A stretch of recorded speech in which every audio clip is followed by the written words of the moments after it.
ہم نے دیکھا کہ پہلے ہم نے دیکھا کہ ہماری نہر کی دوسری سائڈ بھی پولیس تھی، تو نہیں آنے دیا، ہم واک کر کے آئے کہ دیکھنے کے لیے کہ کیا ہو کیا رہا ہے، تو دیکھا کہ یہاں رائٹ پولیس کھڑی تھی مین روڈ کے اوپر، تو ہمارے پیچھے ہی اندر آ گئے، ہم اندر لین کیا تو ہمارے پیچھے آ گئے.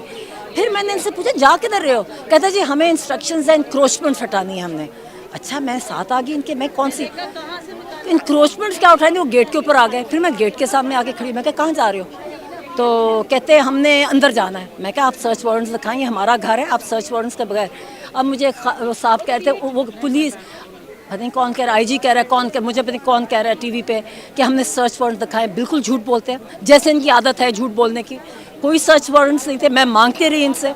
انہوں نے پہلے خود فورس کیا، سارے پولیس نے دھکا دیا، وہ نہیں کھلا تو پھر انہوں نے کرین لے آ گئے، پہلے ان کا گیٹ توڑا، وہ بھی کوئی کسی کی اجازت کے بغیر، اعتزاز احسن کا ہے. پھر انہوں نے ہم اس گیٹ پہ آئے اور تھا کوئی نہیں، ہم 3 لوگ تھے، ان کو پکڑ کے لے گئے، میں اور ایک میرے ساتھ ایک اور بوڑھا سا آدمی تھا بس، اور کوئی نہیں تھا. ہاتھ بھی زخمی نظر آ رہا ہے، یہ کیسے ہو؟ یہ بھی دھکے پولیس دھکے وغیرہ دے رہی تھی، تو اس میں نہیں کیا مجھے نہیں پتا کیا لگا دھکے، مگر خان صاحب آ رہے ہیں واپس؟ انشاءاللہ اللہ سے امید ہے بالکل آئیں گے، ان کا گھر ہے بالکل یہیں آئیں گے.